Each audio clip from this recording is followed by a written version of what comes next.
How would you like to grow your business the easy way, and in my humble opinion, the fun way, through speaking? Yes, you can literally speak your way to more business, and we can show you how. When I started my coaching business 15 years ago, I struggled making only $900 in the first 2 years. Yeah, you heard that right. Less than $1,000 in 2 years. The problem? I was busy running around to networking events and handing out business cards, trying to help everyone, everyone. Then I took the stage for the first time in my life and began speaking and teaching about the strategies I coached on. And when I really got my message dialed in, my business went literally from 3 figures a year to 7 figures. The secret I finally realized is that when you take the stage, you instantly become seen as the leading voice in your niche or industry. Today, we show entrepreneurs just like you and just like I was how to dominate your niche by becoming the leading voice, not just another expert. We run an incredible business mastermind speaker training program. It's called The Leading Voice. You guessed it. If you head over to leadingvoiceplatform.com/podcast and grab my free roadmap, 8 Pillars to Profitable Speaking.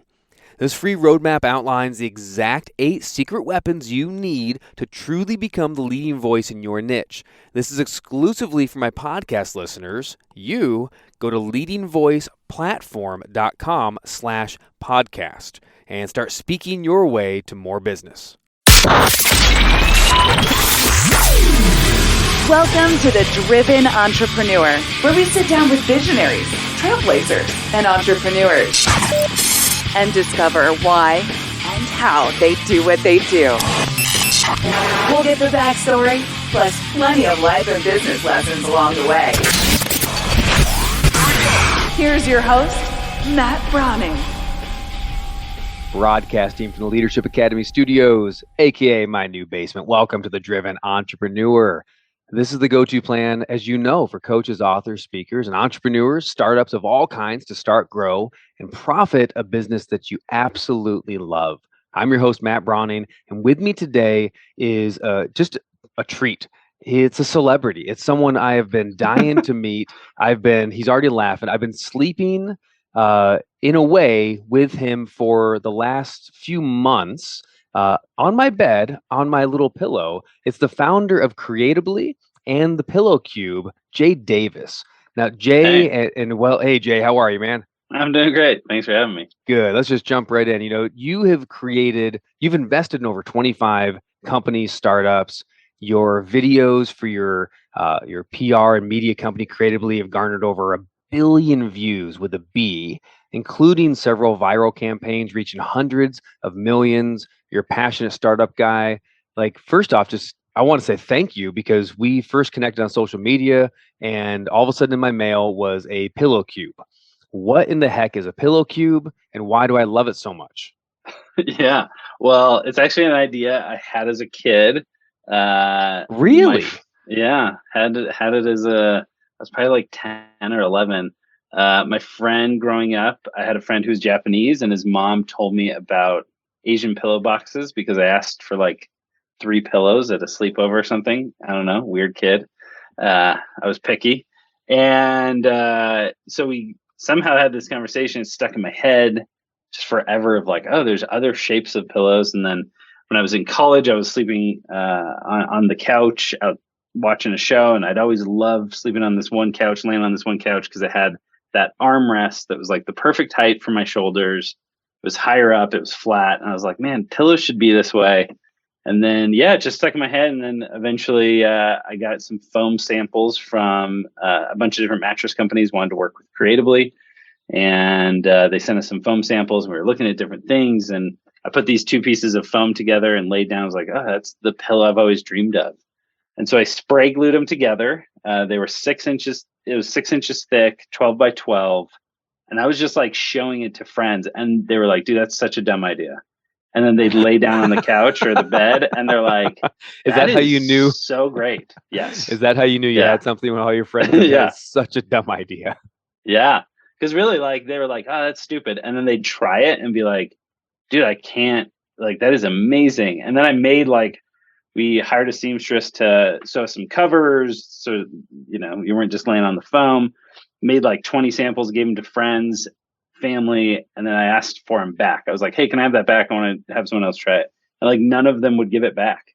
They're like, "No, I like can't sleep with it, sleep without it." So yeah, it was just kind of that crazy, and that's like a test I now use of like when I'm thinking of investing in something or building something. I always take that product, give it to friends and family, and then I never ask like, "Hey, did you like it? What did you think of it?" I just say, "Hey, can I have that back?" And if they're like, "Sure," then I'm like, it wasn't great. And if they're like, "No, like I want it. Can I buy it from you?" Then I know we're onto something. So that's kind of my great little little litmus hack. test. Yeah. Yeah. I mean, we're already off to the value nuggets right now. What are you talking about? Yeah. Make Your your mom's product. always gonna tell you it was great. She's like, "Oh, yeah, it's so great. I loved it." Oh, But you it's know Linda like, Browning? yeah, Yeah, because she will. she's She gonna, says everything I do yeah, is amazing. I'm like the Lego. She's like the Lego guy. Everything is awesome that my son yep, does. yes. Jay, that's so My incredible. mom's the Now same way. this isn't your first company though. We were chatting offline just before we got started about the entrepreneurism thing. I want to come back. You know what? Yeah, Let me first hit Pillowcube and like hard yeah, right now because yeah, exactly what you said. I get hit up, as a radio show a lot randomly from different people and products and whatever. Whenever there's a product company or a startup, I'm I call it integrity, call it whatever you want, but I'm like, look, if I don't like it, I'm not gonna shill it, yeah, but I shill your stuff all the time now, because you said, "Hey, Pillowcube and startup, we can talk about entrepreneurship." I was like, "Well, if you want to send me one, I'll try it out. Whatever." It shows up in the mail. I got was it the 6-inch one? Because yep, I'm not a big yeah, guy. I'm like 5'8", 150 pounds. I'm just who I am. But it's all about side sleeping. And yeah, as soon as the DM said side sleeping, I was in because I'm sure I've woken up on my back like many people, yeah, but I yeah, 1000% sleep on my side and both sides, and that's just what I do. And I hate hotels because I all the things that you talked about. I flip the pillow and yeah, bundle them up, and ugh. So I try it out. And the first night, I was like, "Huh, this is different. I hope I'll like it. I'm not sure." And yeah, then I don't remember anything after that because yeah, I woke up in the morning. And ever since then, I tried. And then I looked at my wife. She's a side sleeper too, but she's she's like 5'1", and she's like, "Oh yeah." And I didn't know this, man, but you're a big celebrity in our house because my wife had been researching Pillowcube for like a year or something and really, really wanted one, but wasn't sure. And then I was like, "Well, I don't know. I could ask. Try mine for a little while, see if you like it, and then I'll buy another one." And she's like, "Well, it's too big." And I just sent one little message, and all of a sudden, in the mailbox within a week or so was a 4-inch Pillowcube. Do I have that yeah, right? yeah, So yeah, first off, I just want to say thank you, man. That was absolutely incredible.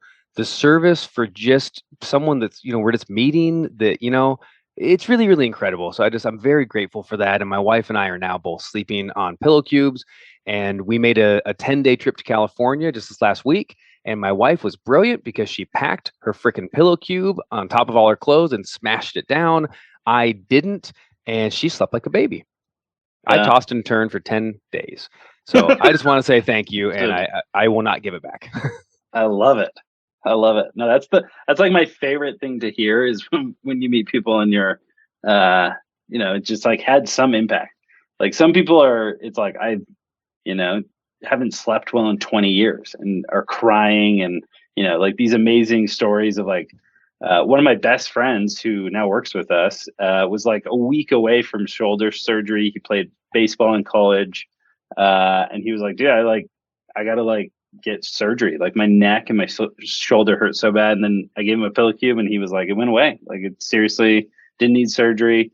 And so like hearing those stories are great. And then I also love the people who just like, I was visiting my sister in San Antonio and I was wearing my pillow cube shirt. And this guy like from across the mall was like, "Pillow cube, I love pillow cube." And I was like, "Dude, that's freaking awesome." Like it's just such like a fun feeling, to see that you've had an impact and people like what you make. And as like an entrepreneur and a creator, it's just awesome. So it's been That's super fun. very cool. So we'll get the plugs out of the way. Go to pillowcube.com. You guys on there have a quiz, which is actually quite cool to figure out what kind of side Yeah. sleeper are you? How does it fit? Like, what do you need? Do you have sleep problems? Really, really cool. It's a free quiz, pillowcube.com. And you guys are coming up with a mattress now. And Yeah. and I love to kind of pivot into the entrepreneur startup journey because what I already instantly notice is, did you start with one product did you start with a couple different sizes, or right? And then now Yeah. you didn't come out of the gate with a more expensive mattress. Yeah. You started out with something Yeah. more manageable. Tell us a bit about the initial startup phase of it all. Yeah, so it was really interesting and kind of a different experience with Pillowcube, because I was, I'd started Creatably. I'd done viral campaigns before Creatably. Then I started Creatably, and like we were just always saying, like, man, we should do something. Like we're blowing up all of these clients and seeing them explode, and they're doing amazing things. Like we should do one of these on our own. And so we were throwing out ideas, and I threw out this Pillowcube idea. My 10-year-old and it started to be dream. like, yeah, like this thing I've been thinking about forever. And we just started saying like, oh, that's cool. Like let's do it. And then we kind of had like a lull one week we weren't expecting. Client had to push back a project, and it was like, hey, we kind of have like some time this week. Let's just push through and get it done. So this was like in May of 2019. Kind of did most of the Kickstarter in that one week, got it done, and then kind of got the rest of the stuff done. And about 4 or 5 weeks later, we launched the Kickstarter. And it did like fine. Like we did 40 grand. That's nothing amazing. We did 120 grand in Indiegogo as kind of like a follow-on campaign. Okay. Altogether. Did you do and those that was simultaneous just the original, or sorry, simultaneous or one after the other? Yeah. So we did the Kickstarter first, and then we carried it an extra 30 days on Indiegogo.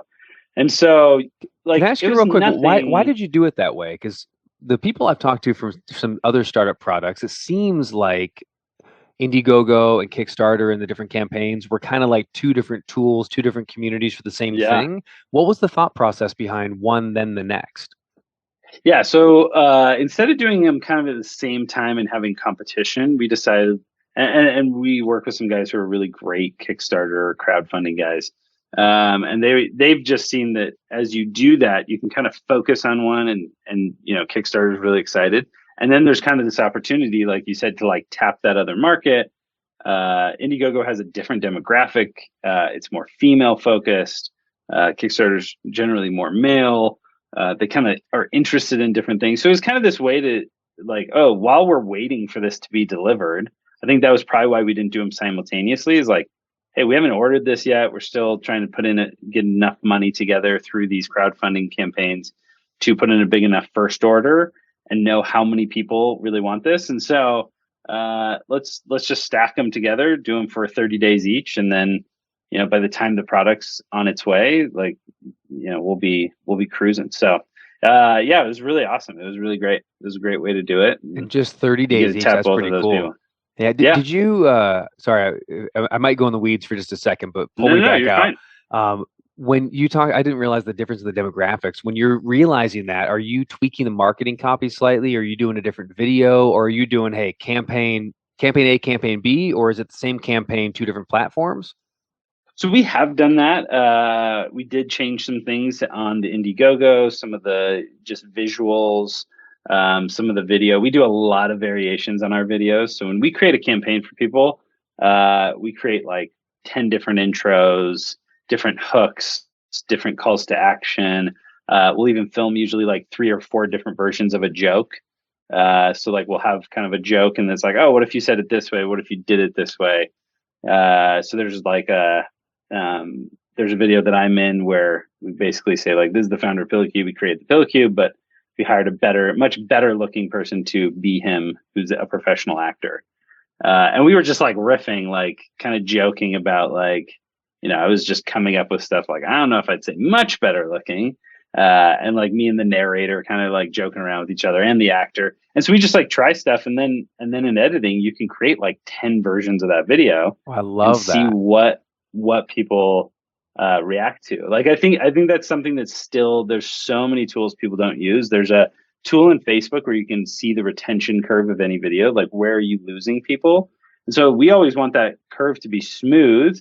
We want to, a lot of the Pillowcube videos are like, this is your next pillow. It's for side sleepers. And so we want the back sleepers and the stomach sleepers to like get lost. Like we don't want to. Yeah, that seems like, right. You're not Coca-Cola or whatever. You're going right for this demographic. And as soon as I heard that, I'm like, me? Yeah. Not just like, it's another pillow. I'm the unique case that they're, solving this problem for it. And that's what we want. We want that person to feel special and different. And hey, we are on your side for solving a problem that you have. And there's great tools that you can see. We had this joke in one that one of the clients just hated, and it wasn't like a bad joke or an inappropriate. Like, it was just she just didn't think it was funny. Sauce.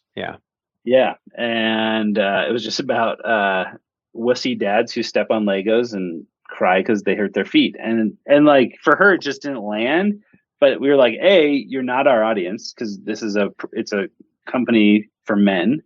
And if it was a company for women, that'd be another whole thing. And so we're trying to attract men, and look at the retention curve. Like, when we hit that joke, people are rewinding the entire video to go rewatch that joke because they liked it so much. Or because they wanted to show their friend while they're eating tacos. Or yes, like, hey, let me show you this super funny thing I watched. Exactly. And so we love that kind of merger of like creativity with data, rather than just throwing stuff out. So we changed some things for the Indiegogo, and we're constantly playing with that. Like, who's this resonating with, and why? Like, one of the interesting things about Pillowcube, like, I personally, as an entrepreneur, like staying more politically neutral.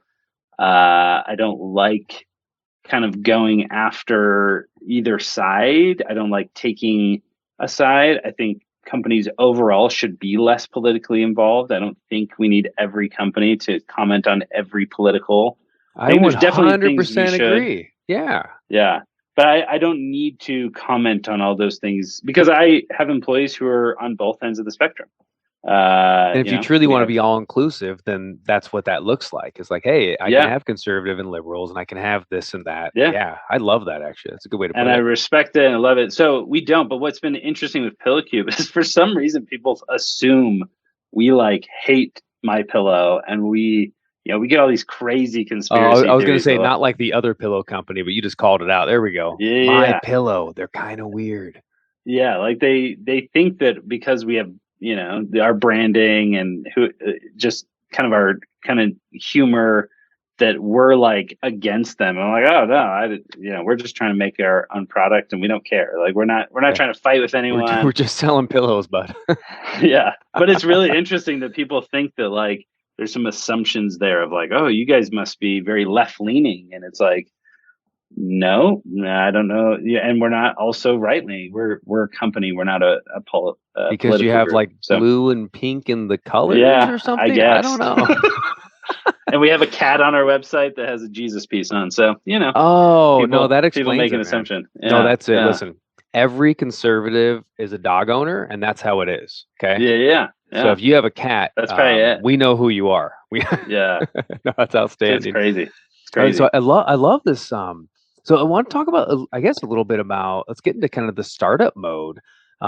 Something instantly we gelled with is, I've been an entrepreneur for 20 years, since I was 21 years old, and I very much resonated with something you said. It was like, I started, let's say, a media company, but not because like I love doing media companies, although you do, but you started it because you like starting up companies. Yeah. And I love starting companies. I've done real estate, I've done coaching, I've ran associations, I've done media. I don't really care what it is in a way.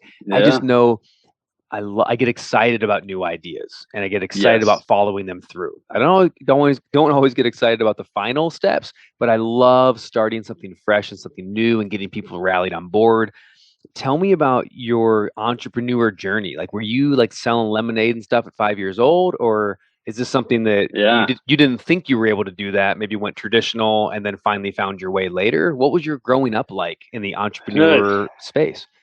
Great question. Because I actually don't. A lot of entrepreneurs are kind of those people, and I think it's intimidating because they're the ones saying like, "Dude, I was selling door to door when I was 6." Right. And that wasn't me. Like I think I liked more ideas and telling stories and being involved in something. But like, I wasn't the kid who, when I was 14, like I had a friend in high school who like, he was that guy. Like, he would sell candy in class. He bought at Costco. Like, you go to Costco every week and buy candy and then sell it in class. And, and I had friends like that who were very like oh, I want to get out and pitch and stuff like that and sell door to door. And that, like, I was like, ugh, I would never do that. I don't like that. Just not natural. Not that the thing is bad, but like just not naturally to me. Where I think I approached entrepreneurship. My dad's an entrepreneur, so I definitely was around it. He owned a consulting company when I was in high school. And so like I saw it, but I think I liked it much more from just being very interested. And I'm a super curious person. It drives my wife crazy because she can never say anything that we don't know. Like if we're at dinner and it's like, oh, I don't know. I'm like, I have to look it up on Wikipedia. Like I have to know. I'm just so like, I can't just let that fly. Like, oh, what's that actor in that movie? Like, oh, I don't know. I can't do that. It's like, no, I have to know. Man, do you remember back in the day when you just had to not know? Yeah. Yeah. Oh my gosh. I was the kid looking it up in an encyclopedia. Like, Yeah. no, there's got to be an answer to this. Like, I can't accept. There's got to be Ben Stiller. That's it. Yeah. So it's interesting. I just want Harder. to point out, you were talking about all the examples of kids and entrepreneurship, and you know what I was making the distinction of? You seem a lot more like the thinking entrepreneur, the creativeness versus the salesness. And you're just, to me, you were describing like sales guys. And I've never been a sales guy either. I'm much more interested in the idea. I'm willing to take risk. Where are you at with, like, I guess it's a weird question, but ideas versus implementation? I know you do both and you have team and all that, but just personally as a personality, where do you fall creative versus like implementation and doing? So I'm definitely more visionary. I'm more like big picture trends. What's coming? How do we take advantage of that? That's definitely where just naturally I find enjoyment. Like I like that. So one of the things I think as I look at kind of my early entrepreneurship career, which is you're always like trying to figure it out. I definitely like often was jumping too quickly from thing to thing. Like even I kind of had this period where I was launching stuff and then like I'd come up with a new idea and I'd launch something new and I'd come up with a new idea and launch something new. And I'll like addicted to launches. Yes. And like, I don't know, what about this idea? And I'll like tell people those ideas and they're like, dude, why didn't you do that? Like, that's a great idea. I was like, I don't know. I just like moved on to the next thing. And so I definitely lean that way. And one of the things I tell when I tell people about kind of my path, when I decided to launch Creatably, my wife was like, listen, you can do it. You're always going to be an entrepreneur. I've just accepted that. But like, can you just do Creatably for 1 year? Like no other things, no side hustles, no new ideas. And that really like was the thing that helped me like finally get kind of my own, because I'd been at some other startups and helped launch them and had some viral success and helped other people, but I hadn't launched something all by myself that had really like taken off. And so that really happened because my wife was like, just focus. Like you're always jumping from idea to idea. And so that's something I've noticed and try and counteract is like, hey, it's great to have new ideas, but you got to take things through to the finish line. Like you got to, I think one of the biggest misconceptions with people is like multiple streams of income. Like there's a Dan Lok video out there about like, oh Lord, preach. Yeah, don't keep drilling holes when you haven't hit oil on any of them. And I think that that's a huge misconception. Is like it's like, oh, I haven't even started one thing. I always say it as don't build an empire until you've first built a city that's working. Like build a city, then build a state, and maybe start with a house. Like there's some people that just don't have their house in order, right? Yeah, it's like clean your room, like take care of your family, maybe have a job. That's actually my like of 7 steps of entrepreneurship. One of the things I teach, like step 1 is stabilize, because there's so many entrepreneurs that like listen to all these great, the speakers of today, and they're like, I gotta jump and I gotta leap and I gotta go for it. And it's like, no, you need to eat, man, and you need to feed your, like, go get a job and then start something because you have evenings and weekends. Yeah, but maybe stabilize your life. That was literally Pillowcube. So we like did that Kickstarter, did this Indiegogo, and seriously, Creatably was doing great. Like because we'd had that focus, like we had clients, And so that first year of Pillowcube, seriously, we would work on it. Each one of us would work on it like maybe a couple hours a week, and we just treated it like a client. And we didn't.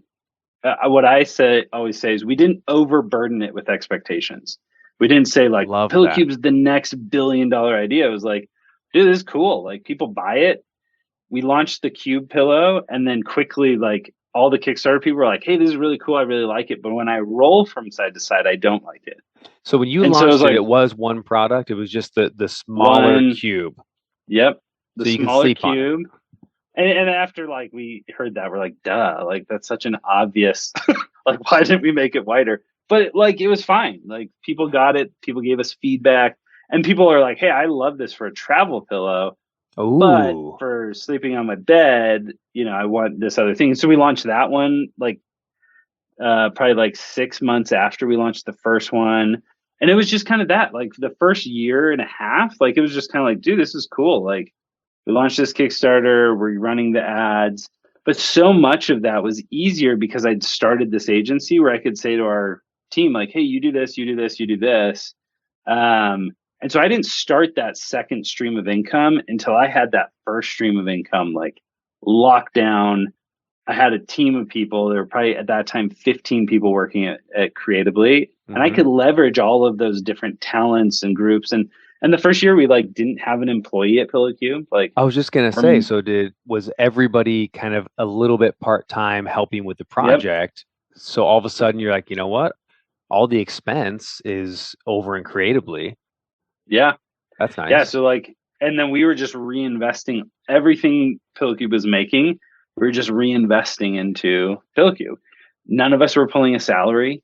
And we were getting to the point, like by the end of that year, there were months we were doing $300,000-400,000 in a month. And we were like, dude, that's great. Like just keep reinvesting it. And so we really allowed it. We didn't overburden it. I think a lot of times early startups, like you said, like get a job. Then on your nights and weekends, don't try and make something that changes the world. Make something that just kind of improves your life. Like have something that makes an extra $10,000 a month, $5,000 a month, $1,000 a month. Learn those lessons of like, how do you bill a client? How do you do your books? Who do you use for that? And that's what's so amazing is like so many of those people that we were working with at Creatably became people that helped us with Pillowcube. And so I think that that's just like such a key thing. Like I think so much of the kind of hustle grind culture around entrepreneurship is like, oh my gosh, if I never hear hustle or grind again, I'm going to be okay. Yeah. Like they just read nonstop. I'm like, I love to read. You can see the books behind me, but like at some point you got to start coming up with your own ideas and you got to implement them. And so, reading is not going to get you to a successful company. It'll give you lots of great ideas. It'll give you a lot of good things, and have that part of your life where you're learning. And then come to a point where it's like, okay, I'm going to focus. I'm going to do this one idea, and I'm going to try and just get it to the point where it makes money. And then from there, it's like, okay, is this like, could this be something bigger?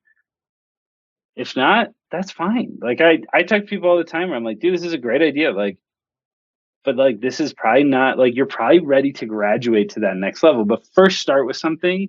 And I talk a lot at like, where I went to school. I went to BYU. I like going to talk to the entrepreneurs there. And that's what I'm always telling them, like, stop trying to create the next Facebook, build something that just makes money. Yeah. Like any amount of money. And build something that you actually like, something that you want to use, Yeah. I love that. Man, Jay, this is so I wish we could just keep on going on for the entire night. This is actually a really fun conversation, at least for me. I love it. Well, and I was going to say, like, anytime someone pitches me and wants me to invest, when they say, dude, this is going to be worth $1 billion, I'm out. That's like always, I'm like, no. It's when people come to me and they're like, I saw this pain, I saw this problem. That was Pillowcube. Like, I honestly, like, one of my friends always laughs about it. He's like, a year in, you were just like, man, if this could like even just be something I make a paycheck on, that'd be amazing. Like, that's great. And for me, it was really more about like seeing people use the product and love the product. And that was such a high for me of like, dude, like I'm meeting random people who are like, wait, you own Pillowcube? And that's just like so much more fun. the payday, the exit, it's not exciting, honestly. It's a result, not the goal. So Yeah, and I think it's also, to your point, it's a very good symptom of a well thought out, valuable idea that you yeah, can exit, right? It's a symptom of something yeah, good. It's not the goal in mind itself. Your goal was yeah, better side sleeping, I guess, right? yeah, yeah. And I love that. I also was just noticing, I want to point this out, I was over at the website, again, pillowcube.com, / whatever you're going to give us for some kind of a cool. State your wish, mortal. Hey Genie, I wish there was a way people around me would know about my service so that my business can grow. You need not a wish for that. Oh. Podcast advertising is one of the most effective ways to advertise your product and services. So you mean the thousands of people who listen to podcasts can listen to my ads? Exactly. Interesting. Go to podbean.com/brand. That's podbean.com/brands. Exactly. Okay, one more thing, Genie. Yes. I wish for $1 billion. Line or something, but you have the one you started with. Now it's called the Sidekick, right? Yeah. And I love it. Says perfect for travel. So when you heard the first person who got the first sample say, I mean, it's good for travel, but did you instantly think, oh, duh, the regular one is now going to be bigger and that one is going to become a travel one? Was that like right away the thought, or did that take some twisting of arms? No, like I'm 100%. This is like one of my maxims is I hate when as businesses we sit in a room of 10 people. That room could be as diverse as possible. Like, but 10 people sitting in a room debating what consumers want. I'm like, let's just ask consumers. Why don't we just find out? Yeah, like let's stop debating of like, oh, this. And so that for me is like, it's never twisting my arm. I'm like, dude, look at this. Like we gave them to people and here's the feedback. I wish you made one that was wider. Awesome. Another product line. I wish you made this one better for travel. Great. Add-on product to, so like now we're working on, taking us a while because we've launched a bunch of stuff, but like now we're working on a travel bag that makes it really easy to cinch that up and throw it in with your bag. Like Thank you. To yes, me, I'm looking for that next. Yes. Because you should have seen my wife's suitcase. It was so funny. We literally like put all her clothes and then put the Pillowcube on top, perfectly shaped for the suitcase, and then put the straps on and cinch and try to press it down. Yeah. I do that every time. It was funny. It was great, but yeah. Yeah. I take my full-size Pillowcube. I just put it in there and just sit on the suitcase and zip it up underneath me. But no, that's to me, like as an entrepreneur, I want to listen to the masses and say like, hey, we can listen to the 5 of us sitting and debating in this room, or we can get in front of people. And that's what we did with the first Kickstarter. We got in front of thousands of people and got their feedback. And some of it was good and some of it was bad. And I could have just put my head in the sand and be like, those people are dumb. They don't know what they're talking about. Or I could say, hey, let me change that. Let me fix that. Let me improve that. You could just say, this is exactly what people are wanting and saying. Yep. So what should I do about it? Yeah. It's not about you, it's about them, right?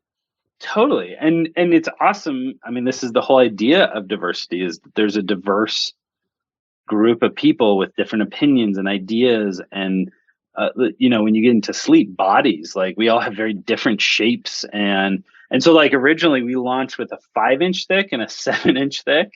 And people were like, dude, the 7 is like crazy. But we had like some, football players and dudes who were like, I freaking love the 7-inch. Like I need that. And so like, but that was all just talking to people and recognizing that like, hey, there's going to be a lot of different things. And as a product company, you need to bunch those.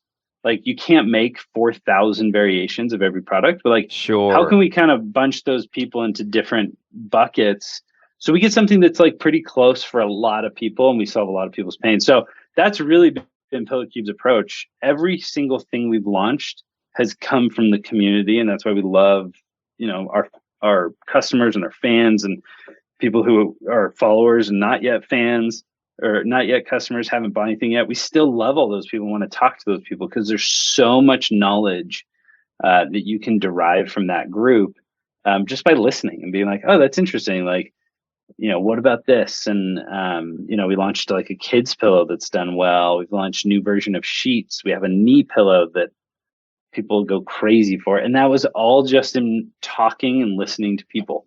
So is that what that cross sleeper pillow is? So is that the knee? Oh no, The I see a Kneesy. Kneesy. Yeah, Okay. the Kneesy is the knee pillow. The I'm cross just nerding sleeper. out on this. This is so It cool. is. Like, again, this isn't this website and this company that has, here's all the million things we should sell so we can make money. This is like literally, here's what we want to do to correct and fix something. And then the Yep. people that used it said, we'd really love this. We'd really love that. We really don't Yep. like this part. And you just have morphed what people are actually wanting. Yeah. What a simple business idea. So sorry, the Kneesy and the cross sleeper. What in the world is that? Yeah, so the Kneesy is the knee pillow. Again, same thing. We just asked customers. Now that we have a really big customer list and a big email list, we just ask people like, "Hey, what do you love about knee pillows? What's stopping you from buying a knee pillow? What do you hate about knee pillows?" We get that feedback, and then we go and say, "Hey, how do we come up with a better solution?" The cross sleeper is literally people were sending us pictures of. I have the cube-shaped Pillowcube. And then next to it, I have a traditional pillow. So because I'm a side and back person. And so we had these people who they're like, I only sleep on my right side and on my back. I never go to my left side. And so we literally just visually were watching someone go in that transition. And as we kind of mapped it out, we're like, oh, that's what it looks like. Like for those who aren't on the website, it's like the flat cube of the Pillowcube.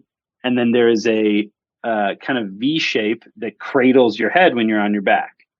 So it's like, so half of the rectangle is flat normal, and then the other half on the other side is this cutout. Yep. So you're literally side, and then you can roll right over onto your back. Yep. And that just came from consumers. We had a couple employees who were coming in and saying, "Hey, don't be mad. But I cut up one of our pillows to make it better for me, and I just want to show you." And I'm like, dude, why would I be mad? Like, that's awesome. Like, I love hearing Don't be mad, but I just invented a new product. Yeah. And I was like, dude, that's awesome. That's great. And I think that's my approach and our team's approach is like, we're like, hey, everyone can help with those innovations. And so often, like I said, you get this executive team that kind of becomes like the inner circle, so to speak. And they're the ones doing the innovating. They're sitting in a room debating, what do consumers want? And I hate that. I'm like, let's talk to our employees. Let's talk to our customers. Like, let's democratize this. Let's not try and predict and sit in a room and tell people what they want. So anyways, that's my approach. And it's really fun to see it resonate with people. So the mattress was the same thing. Like we went into a lot of mattress stores. And when you walk in a mattress store, it was like, do you want soft, firm, or somewhere in the middle? And I'm like, I don't know, because I'm not a mattress manufacturer. So I don't know what the difference is. And then what you end up doing is you end up sleeping on a ton of stuff. And so we said, why isn't it when you walk in, why aren't they saying, do you sleep on your side, your back, or your stomach? Because that is the most important question of what kind of mattress you want. And as we looked at it, no one makes a mattress in the country that is specifically made for side sleepers. They make a mattress that they say, hey, this one's pretty good for side sleepers, but it's not made for the way you sleep when you sleep on your side. So we were like, that's obvious. Like, and consumers, were telling us that's what they wanted. So we made something that now you can go into a retail store and say, hey, do you sleep on your side, your back, or your stomach? If you sleep on your side, Pillowcube is the way to go because they make it specifically for side sleepers. So piece of cake. I think it's quite smart too, because, well, we're in the place too where somebody's sleeping on this great pillow, and then they hate their bed. Yeah. And if part of your mission is to actually change the way we sleep to, improve our lives with, higher energy and all the things that come with sleeping well, it only makes sense. It only makes sense. And pretty soon we're going to have Pillowcube blue light blockers and Pillowcube melatonin. And I'm kidding. I'm such a show for you guys. Maybe I'm not kidding. Not far off. Yeah. Not far off. Don't be mad. Crazy stuff coming. Yeah. I love it. Don't be mad, but here's what I did with it. Well, I'm such a shill for you guys now. I really, really am. I love it. I can't say enough good stuff about you and everything you guys have done. It's outstanding. Jay, as we're winding down here, if there was a final thing that you wanted a young startup entrepreneur to really, really consider, to really understand, besides what we've already talked about, what would you tell them? Yeah, so I'd probably say two things. I would say, one, I noticed this with a lot of young people. Remember your career is probably 55 years long, right? 45, let's say. Remember that and don't stress out too much. Like I feel like when I was a young entrepreneur, I finished school. I actually did get a day job for the first 4 years, did product development at an awesome company. And that was a great experience. I got to see, it was a company that was still small enough that I got to see the entrepreneur at work. And so that's probably one of my things is like, don't freak out. So I'm going to make it 3. Don't freak out. 2, don't assume that because you want to be an entrepreneur, you have to be an entrepreneur first. Like, I think it's great for people, like, go see what it's like. Like, every time I talk to college students, I'm like, before you start something, there are so many great startups in this country. Go work for one of them. See what an entrepreneur who has 15, 20 years of experience does, how they handle problems, how they raise money. Like, I just assumed I studied entrepreneurship in college and I wanted to be an entrepreneur. And I assumed I had to start a company and that was the only way to ever be an entrepreneur. And it was kind of a combination of those two things. I was acting like, hey, you got 50 years to perfect this craft. Like, take your time. Yeah, chill you don't out. need to be a Like, multi-millionaire exiter at 27 or 20, yes. you know? Yeah. Yeah. People I actually think they're so that's- much older than they are. Yes. Oh my gosh. Yeah. And so it's like, hey, you got a long time. And so, like, take your time, go observe a great entrepreneur, doing what they do. And then I think my third thing is, along with that, like, when you decide to do something, you're like, okay, I'm seeing my career as this 50-year timeline. I went and worked at a startup and I got to observe someone great. When you make that decision, start it, get it going, nights and weekends, let it just kind of evolve. And then when you decide to do it, 100% focus on that thing for a period of time. Don't be in this like, I don't know if a better idea comes along, because that then you get in this never ending process. At Creatably, we see this a lot. We'll come in with a client, they want to do a campaign for their product, and all of a sudden, we get to the hard work. We've come up with this amazing script, this whole campaign idea, and then you get into the hard work of actually doing it. Like, we got to produce this thing, we got to fine tune it, we got to come up with better jokes. And often with clients, all of a sudden they start saying, hey, I had an idea last night during dinner, and I think we should do something different. And every single time we say, ideation is really fun, but we're past ideation. We're not ideating anymore. We're not coming up with a new campaign. And execution isn't as fun. It's always fun to sit and daydream. We already did that, and this is what we came up with. We all agreed as a team. Let's fix it. Let's make it better. Let's not start over. And I see that with entrepreneurs all the time, where they get to those hard points and they're like, oh, I have this new idea. And what you learn, and what I learned during that period of my life, every idea, even the greatest idea on the planet, you hit road bumps. And it will be a temptation to just start over and go back to ideating, because ideating is fun. It's fun coming up with new ideas. It's fun sitting with your friends. And I have friends all the time who, come and say, hey man, I want to go off on my own. I got this idea. And I've just gotten to a point where I'm like, so do it, dude. They're like, well, I don't know. And it's like, you think that the reason is you haven't found the right idea. It's not. It's just, you got to do it. Like, you just got to go execute. So those are kind of my 3 points for people. Jay, I only asked for 1. You gave me 3. If I'm a young entrepreneur, I'm just feeling over-delivered to. I appreciate you, man. You're awesome. Yeah. Hey, where should we follow you? What's the best place? I know we got your J. Nelson Davis handle, Yep. and we got Pillowcube handle. And I'm assuming that's those on are great. Instagram, Facebook, whatever. Instagram, Facebook, LinkedIn, same thing. J. Nelson Davis. You can look me up.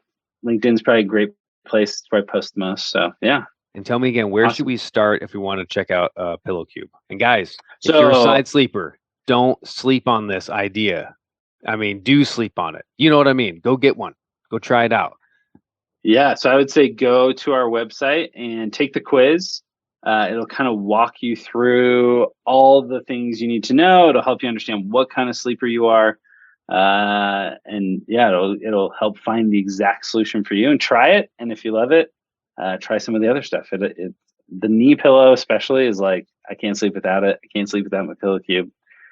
we use them every day. It's a big thing for me. So I'm just going to plug before we leave the air that my wife sleeps with a knee pillow that's small and crappy. But you don't have to fix that. You don't have to fix that. It's just, man, she dreams of having a Pillowcube knee pillow every single day, Jay.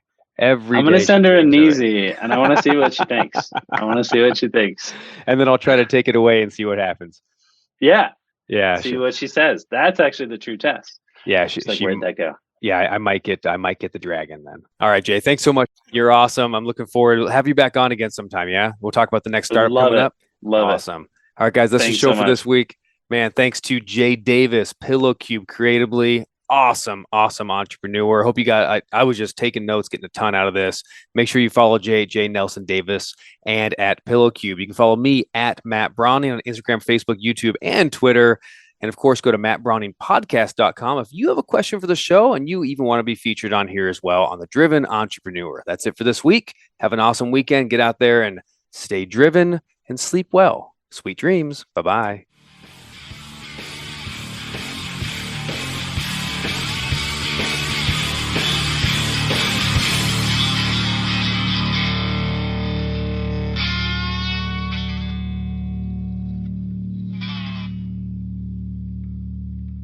Hey, this episode is brought to you by my very own NLP practitioner course.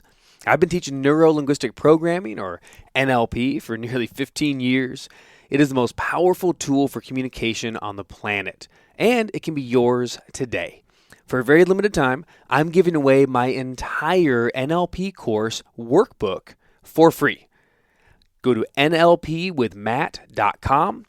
All the patterns, all the tools, and the techniques of NLP in the complete course workbook, the same one that we use to teach our live certification classes, yours free. nlpwithmatt.com. Get it today. Let's get back to the show.